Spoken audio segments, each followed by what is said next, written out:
conservative, Christian, mother, wife, Air Force veteran, gun rights advocate. This is Stacy on the Right. Here's your host, Stacy Washington.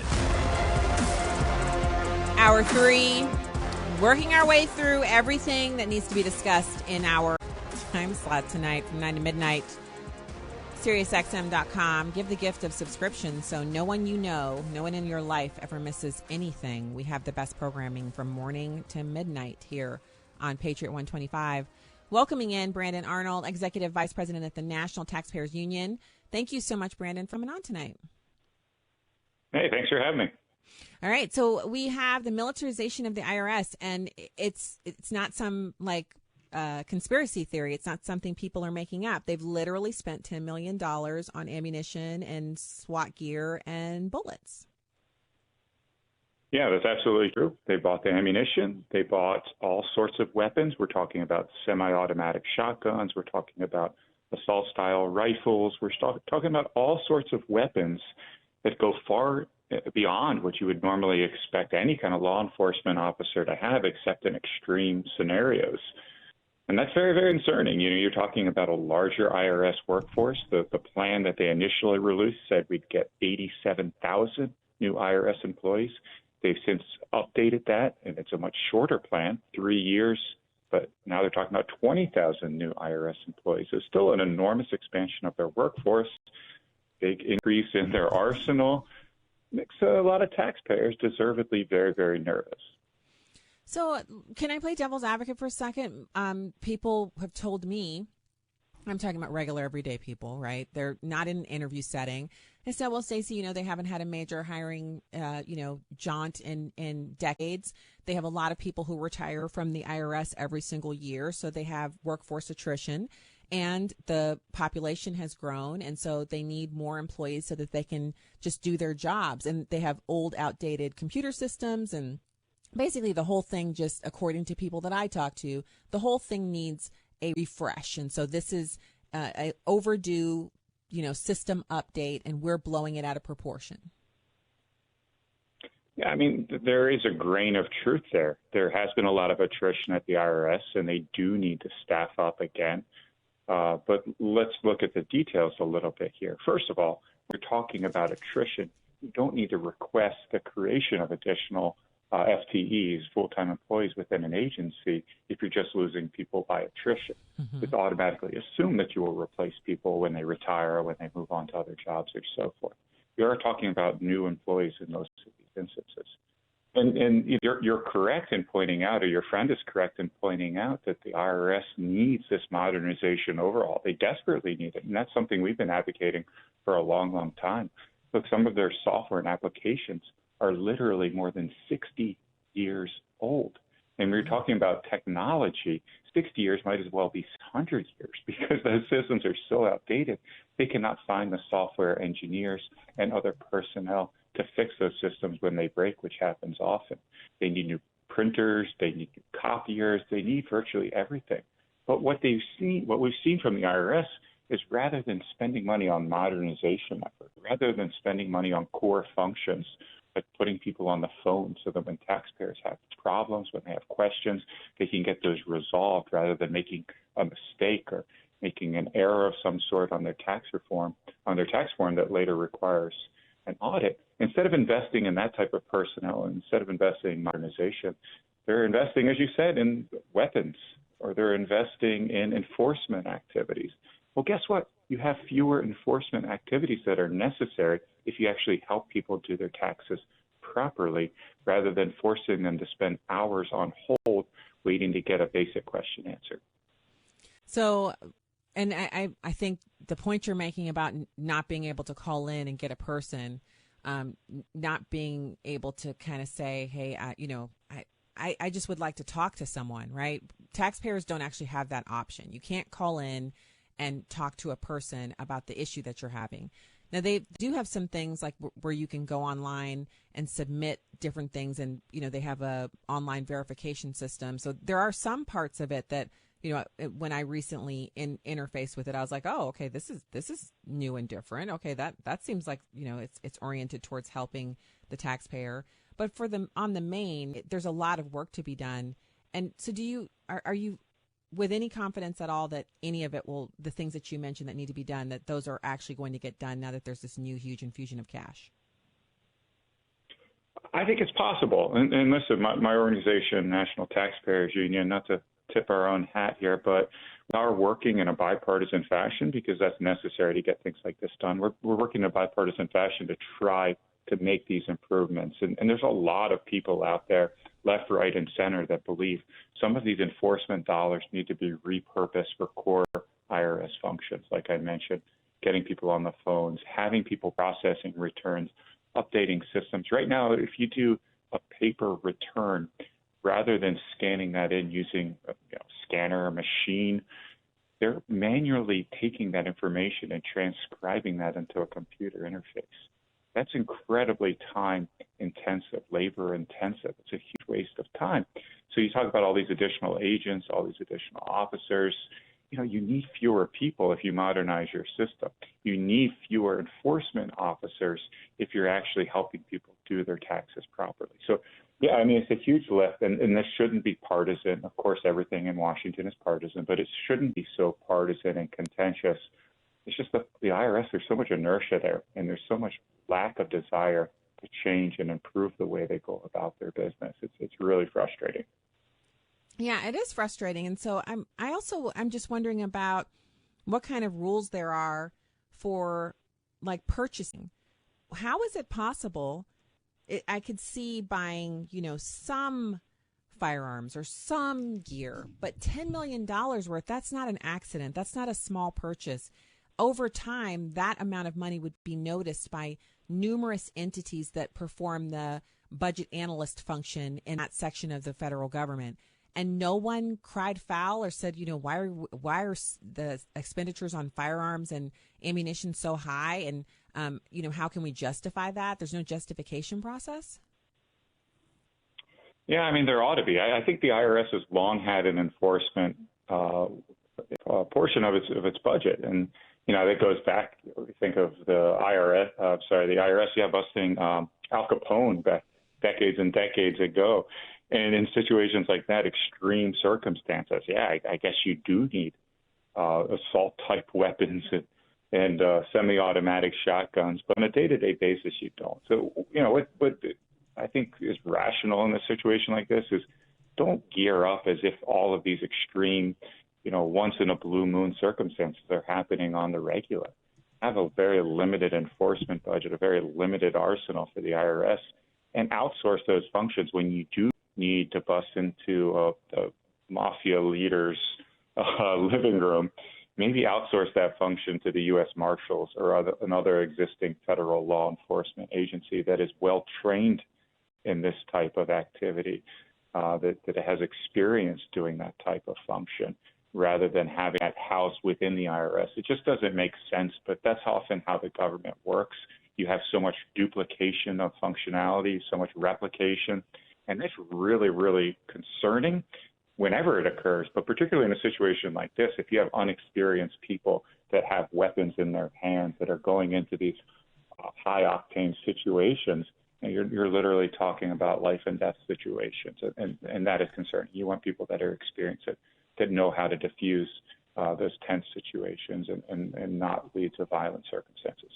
Well, yeah, and you also, anytime you're presenting yourself at someone's private residence in America where it is lawful to own firearms in the home for self-defense, there's a chance that things could go in a way that you don't want them to go in. And so you're right. Federal marshals, law enforcement entities that routinely go house to house and are used to dealing with the public in their environment is much more, it's much preferable to what we're describing here, which is, IRS agents. Like, I'm not even sure why this is allowed. It seems like it should be revamped so that it's changed completely.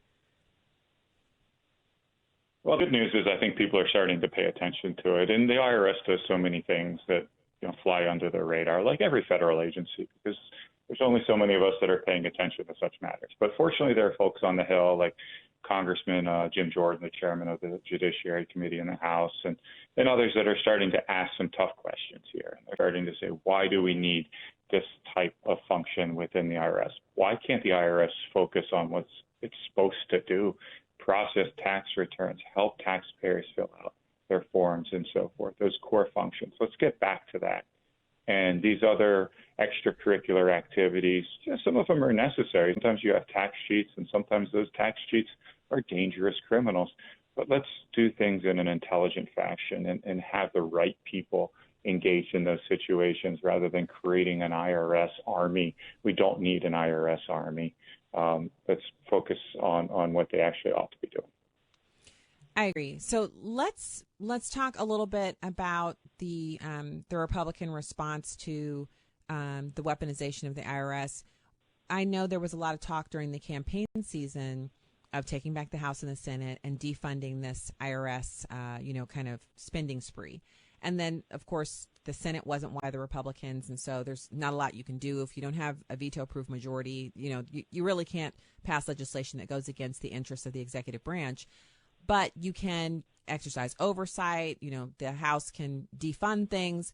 So what has been done specifically?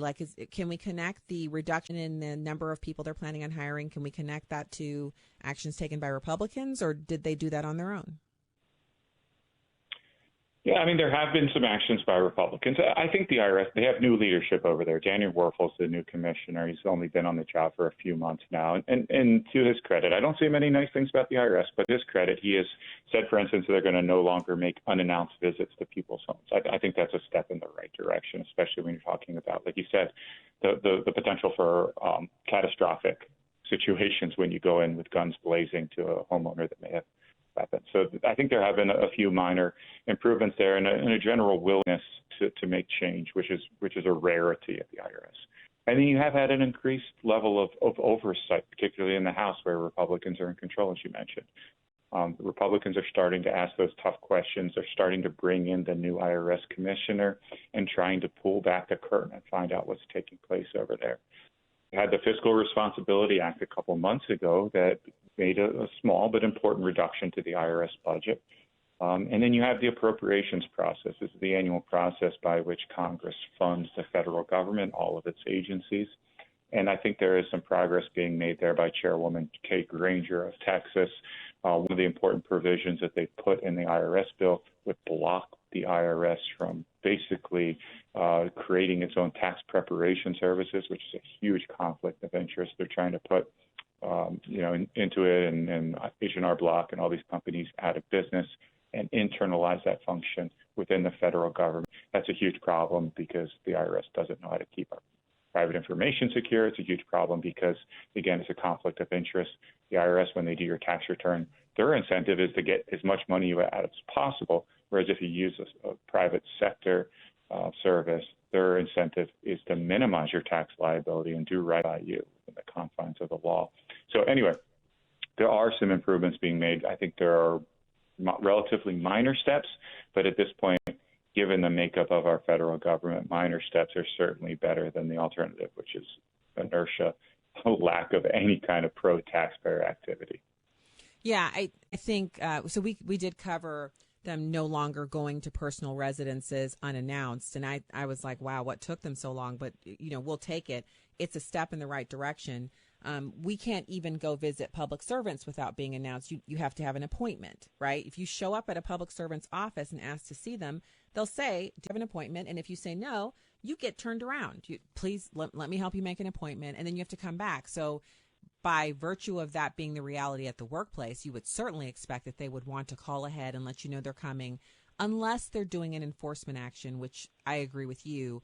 Your proposal that they would farm that out to a law enforcement agency, I mean, I couldn't second that more because of the danger that's involved. So even if the actions are small, if they're in the favor of taxpayers, I think that's a win. And I also have to say, just the reduction in the number of agents that they plan to hire, it seems much more reasonable. But the point you've made about them being new FTEs, it's still concerning. So I think there's more work to be done. there's a tremendous amount of work to be done. There's no question about it. Hopefully this IRS Commissioner, Danny Werfel, will continue to have an open mind, to have stakeholders come in, like folks on the right, like National Taxpayers Union, folks in the center, former IRS commissioners, former IRS watchdogs, participate in the process to make the agency do what it's supposed to do. It's like, I've used this analogy, it's a bad one, but I use it anyway. If you give your kid, your 15-year-old kid $10 to buy lunch, they're going to come back with candy bars and, all sorts of junk food. If you give him $10 and you provide him with a lot of direction and say, here's $10, you have to buy a piece of fruit. You have to buy a sandwich. And if you want a candy bar or something after that, then that's fine too. But what we've done is write checks to the IRS, and we haven't provided that level of direction and specificity. So they go out and they just hire people willy-nilly. They build up their enforcement activities without taking care of what's really, really important. And that'll continue until we stop it from allowing to continue. And that means a better appropriations process. It means more oversight. And, there's got to be some internal action, too. If they're fighting us tooth and nail on these reform efforts, they're ultimately not going to be successful. So we're going to need some buy-in from the bureaucracy, which is tough to get.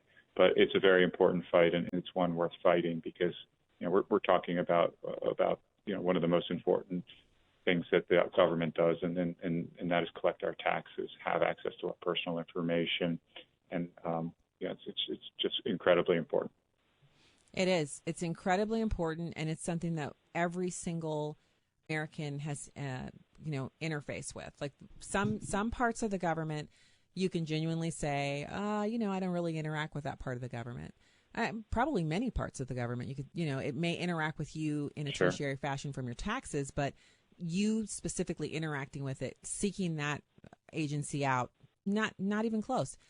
But that's not the case with the IRS. Like, there are no Americans who don't have an interaction with it. So we do need to have a better, like when you were talking a few minutes ago, Brandon, about the idea that they would do the tax preparation and that they're incentivized to increase and make sure you pay the most amount. They should be incentivized to make sure that you pay the correct amount, not the most amount. But there's no way to really do that because of the nature of what they do and the nature of our tax code being so complex and so inane. And so we end up with this. It's kind of crazy. It is crazy. Incentive structure matters quite a bit. And right now, there's just no incentives for them to do their jobs properly. There are no metrics for them to improve customer service. That's the difference with the private sector. If a private business puts you on hold for a half an hour or doesn't even answer the phone 35% of the times, but they're going out of business real quick. But the IRS doesn't have those same incentives. They don't have that penalty that will fall on them if they don't do their job properly. And, they just released this plan a few months ago now where they said, we're going to do things differently. We're going to make customer service our number one goal. But they still don't provide any metrics. They have these lofty, vague goals like, we're going to answer the phones more. What does that mean? What percentage of the phone calls are you actually going to answer? Are you going to create any kind of customer service feedback metrics? So at the end of your calls, a lot of private sector companies do, you can say, how much did they answer your questions on a scale of 1 to 10? Are you going to report that information back to Congress so they can hold you accountable for this? A public, so we know how well you're doing. They didn't really provide any kind of level of specificity there. Just to me, it's mind-blowing. It's good that they're committed to improving customer service and doing right by taxpayers, but the proof is in the pudding, and they need to, again, pull back that curtain and show that they're actually making a sincere effort, not just putting together a document and pretending that's the case. Yep. I agree 100%. Brandon Arnold, Executive Vice President at the National Taxpayers Union at NTU on Twitter. You guys do great work. Thank you for coming on tonight. Thanks, Stacy. All right. Have a great night.